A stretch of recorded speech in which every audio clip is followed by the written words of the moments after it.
In order to integrate sin²x or cos²x, we have to use power reduction formulas. Power reduction formulas are actually derived from the half angle formulas, of course. Okay, for sin² theta, the power reduction formula that we have is sin² theta is 1 minus cos2 theta divided by 2.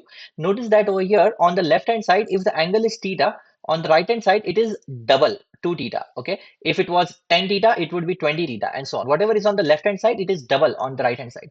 For cos² theta, it is just plus sign instead of minus. So if it is cos² theta, it is 1 plus cos2 theta divided by 2. And whatever the angle is on the left hand side, it becomes double on the right hand side. Okay.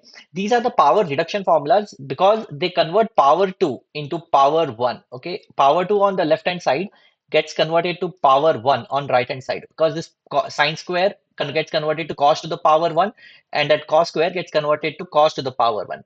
Okay. Now we can just directly apply that formula over here. So this sin²x will become integral of, I can just write it as 1 minus cos²x divided by 2 with respect to x. Now this 2 is constant, can be taken out of the integral. So my integral will look like half integral of 1 minus cos²x with respect to x. Now I can further give that integral to both the terms. I can give that integral to 1 and I can give that integral to cos²x. So that will become half, I'll put a bracket, integral of 1 dx minus integral of cos²x dx. Okay. Now, it's very easy to integrate at this point because it is cos to the power 1 2x. Integral of 1 is x because remember differentiation of x is 1. Also, you can look at this as x to the power 0 and the integral is x to the power 1 divided by 1.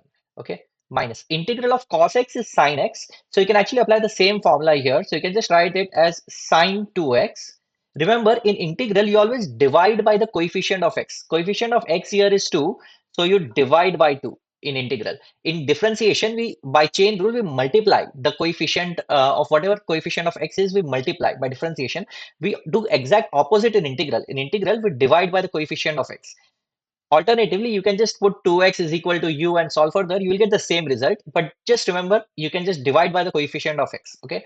In the end, let's add the constant of integration c, and that's your final result of integration. Isn't it beautiful when you apply power reduction formula?